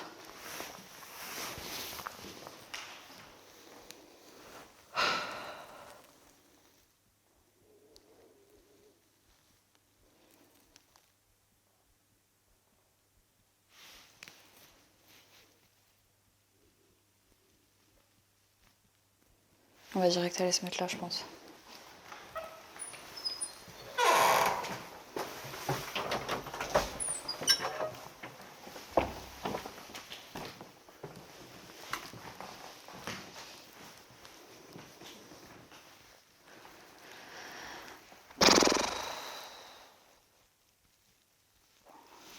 Je suis... Vidé. Ah, j'ai vraiment l'impression qu'on m'a tout pris, là j'en peux plus. En fait, ça dérange si on remonte. Juste parce qu'en fait, là, je... T'es vide. Ouais, vraiment, faut Non, que je me vas-y. repose un peu. Pas de soucis. C'est toi qui as fait le bruit? J'ai marché. Ok, j'ai entendu comme si on ouvrait une porte.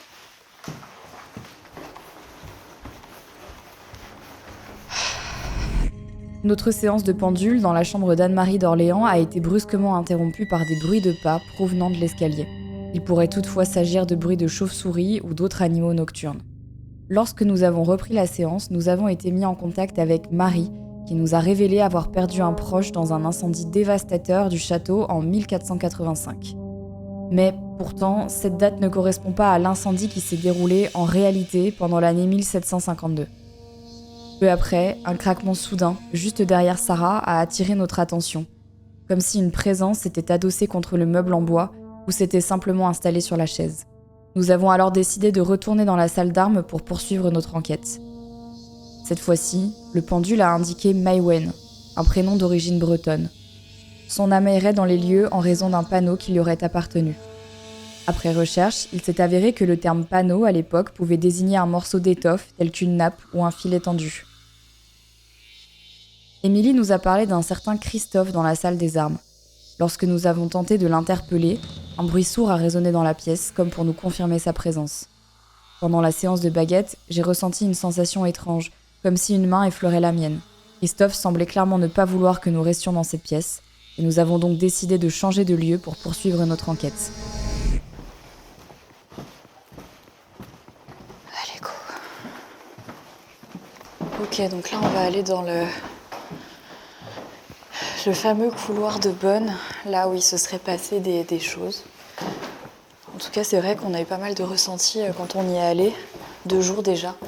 Maintenant, reste à voir comment ça va se passer de nuit.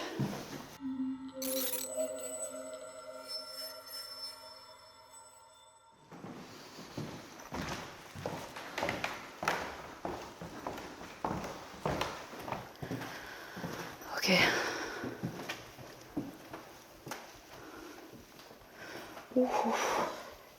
Ouais. Ah, putain. Ouais, c'est pas fou. Je suis un peu en... Je suis pas claustro, tu vois. Je suis pas quelqu'un de claustro, mais là...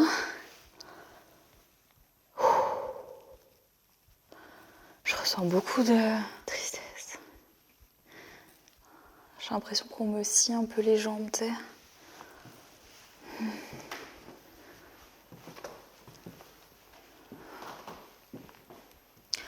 Allez, viens. On rentre. Hop. Ok, bon. On va se faire une petite séance. C'est parti. Allez, c'est parti. On y est, c'est le moment, c'est l'instant. Je vais mettre le pod Dans le couloir. dans le couloir. Ok, il est allumé.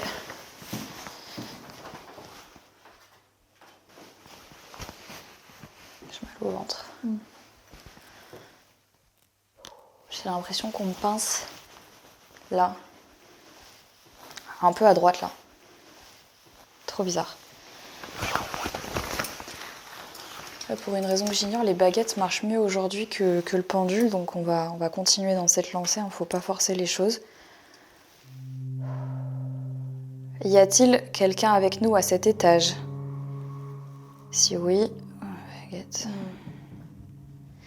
Merci, pouvez-vous replacer les baguettes au centre, s'il vous plaît?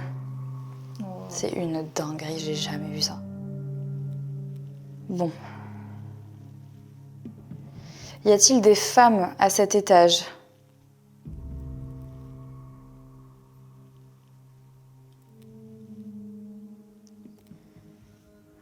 Y a-t-il des hommes à cet étage? Oh, ça me pousse dans la main droite, là. Oh là là. Y a-t-il des hommes à cet étage? Non. Pouvez-vous remettre les baguettes au centre, s'il vous plaît?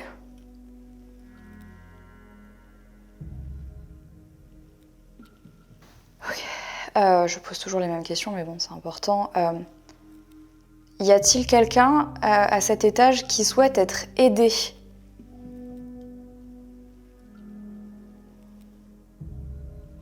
Ok. Merci, pouvez-vous remettre la baguette au centre, s'il vous plaît?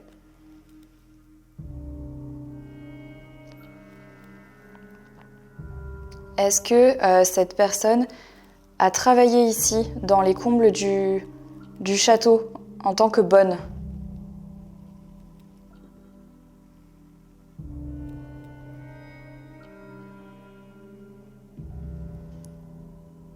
Est-ce que c'est un enfant?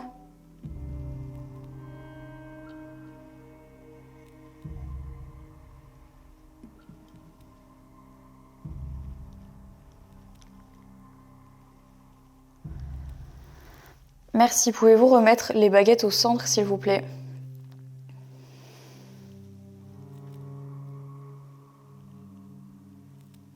Y a-t-il un enfant qui souhaite communiquer avec nous?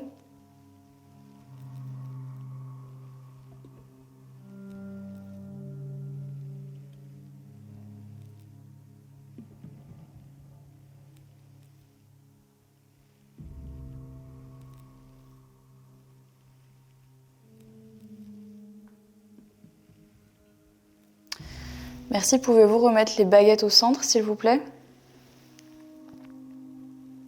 Est-ce un adulte qui communique à sa place en ce moment même?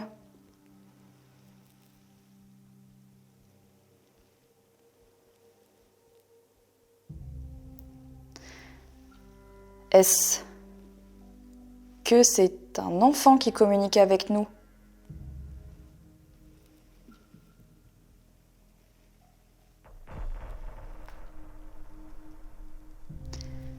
Merci, pouvez-vous remettre les baguettes au centre? Merci.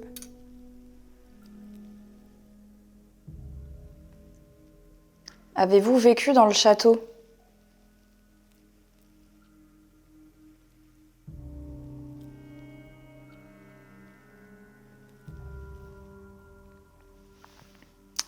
Merci.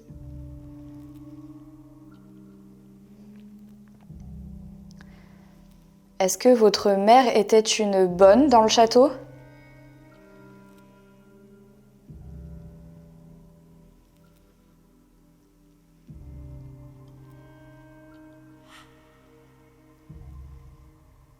Merci. Pouvez-vous remettre les baguettes au centre, s'il vous plaît?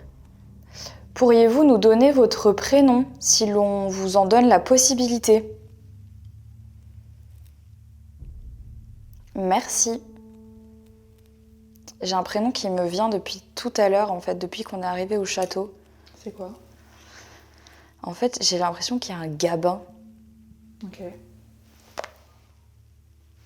Je sais pas, Gabin, je sais pas, ça me... Tu veux demander? Ouais, bah je peux demander, en fait. Oui, c'est vrai, il vaut mieux que je demande, parce que... y a-t-il un Gabin avec nous?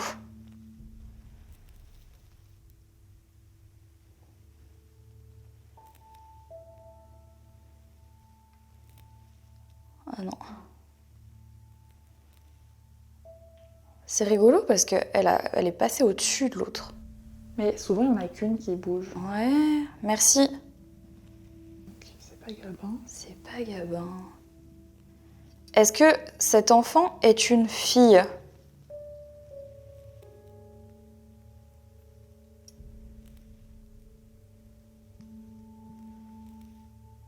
Non. C'est marrant celle-là qui reste comme ça. Elle reste droite, ouais. Comme si, vu que c'est la force d'un enfant, il a peut-être pas la force de Je sais faire bouger pas, les deux, tu vois. hyper bizarre.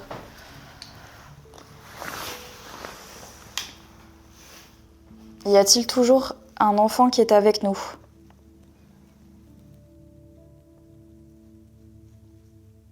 Est-ce que vous avez peur de nous? Non. Très bien. Est-ce que vous êtes toujours d'accord pour nous donner votre prénom? Merci. Allons-y. Je vous laisse nous épeler votre prénom, s'il vous plaît.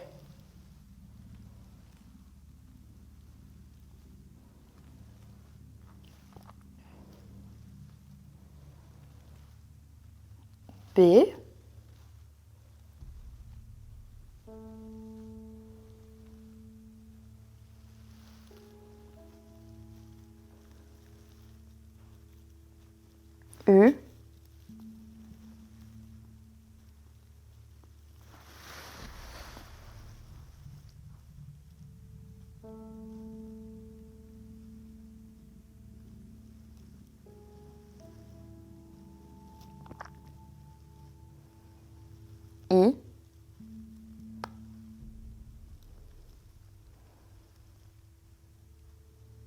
C. Alors là...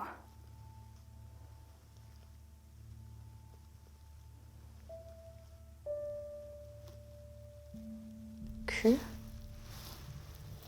R.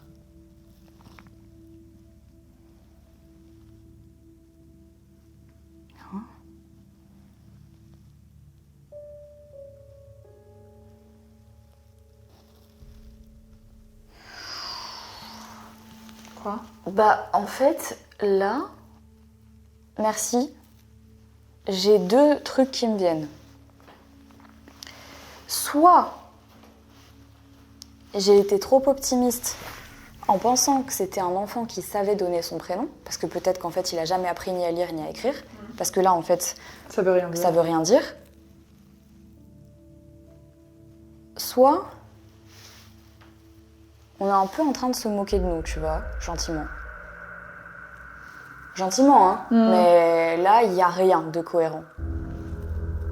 C'est pas cohérent. Genre, et moi, quand c'est pas cohérent, j'aime pas trop. Parce qu'il n'y a pas de raison, tu vois. C'était peut-être un nom de famille. Était-ce un prénom que vous nous avez donné? Non. Est-ce un nom de famille?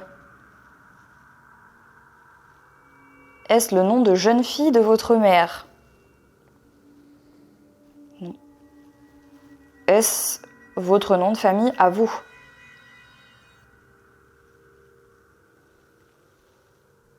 On va le refaire.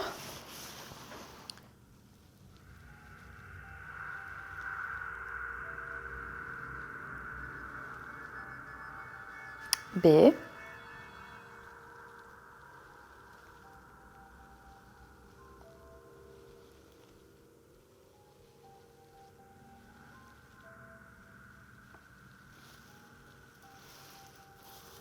C'est un U, hein? Pour moi, c'est un U. U.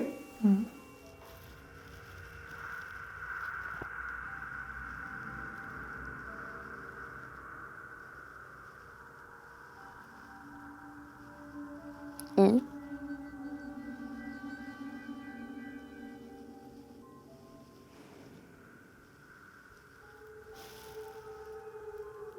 D.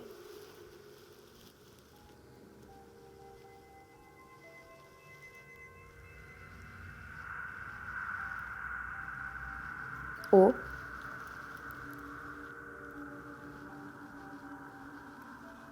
N.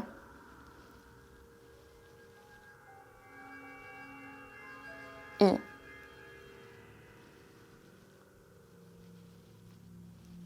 Fin.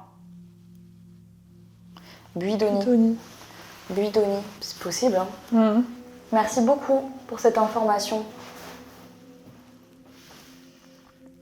Bidoni, ça a des consonances italiennes un peu. Oui, oui, ça a des consonances italiennes, mais je connais pas assez d'italien pour savoir si c'est un nom de famille qui est très Répandu. très répandu. Avant que nous changions de pièce, est-ce que vous voulez que l'on vous aide? Êtes-vous coincé ici?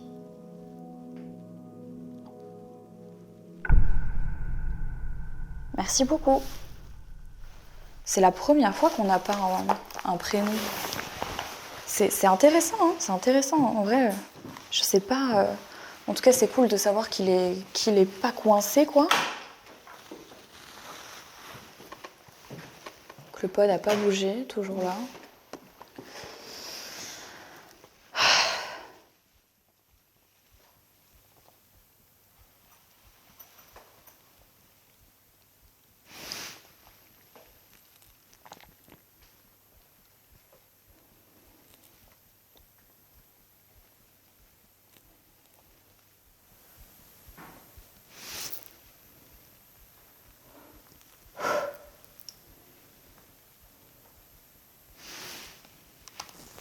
Ouais.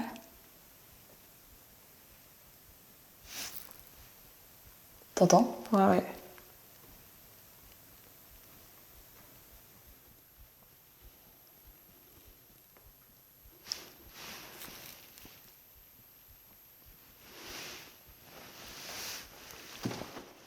Il y a quelque chose dans ce couloir, hein.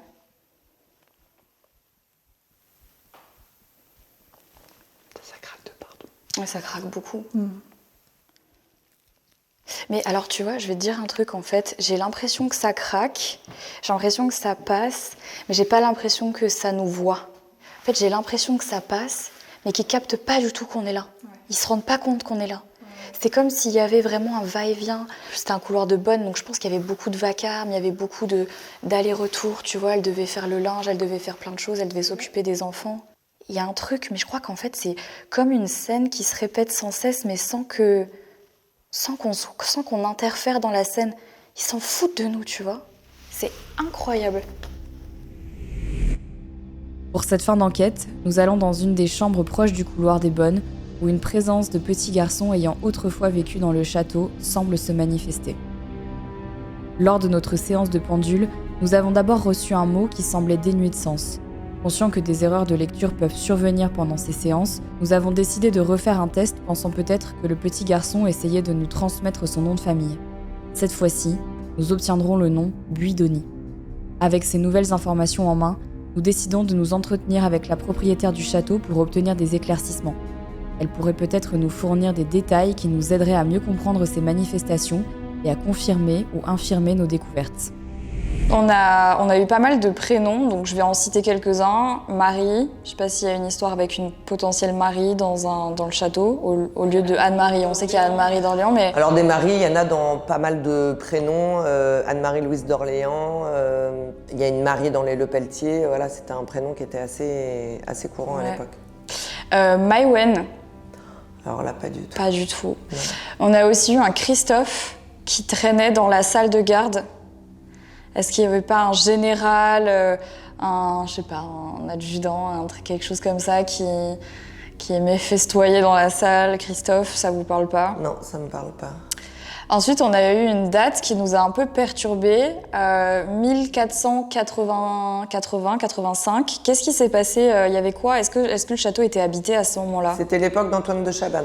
Et l'enfant, son nom de famille, ce serait Ah oui, Buidoni. Buidoni. Et on l'a trouvé dans la chambre des bonnes. Et déjà, c'est hyper bizarre parce que nous, en enquête, on n'a jamais de nom de famille. Jamais. Ça n'arrive jamais. C'est la première fois.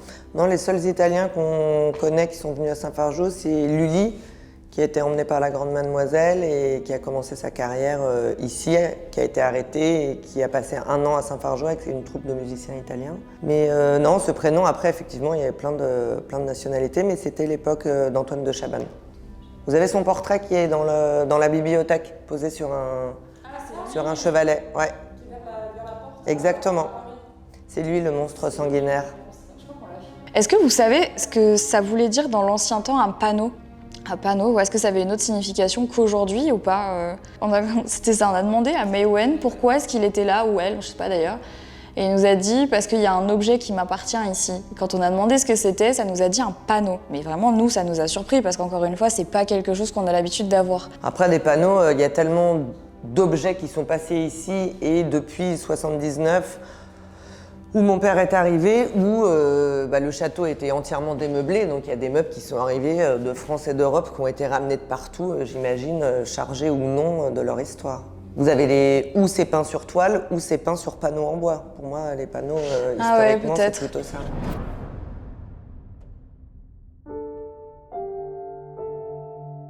Le château de Saint-Fargeau nous a offert une nuit riche en émotions et en réflexions. Que vous croyez ou non aux phénomènes paranormaux, il est difficile de rester indifférent face aux histoires et aux mystères qui entourent ce lieu. Les bruits et sensations que nous avons expérimentés restent inexpliqués, et nous avons hâte de revenir pour enquêter plus en profondeur. Le château reste un site fascinant, et nous vous encourageons à le visiter pour découvrir par vous-même son atmosphère unique.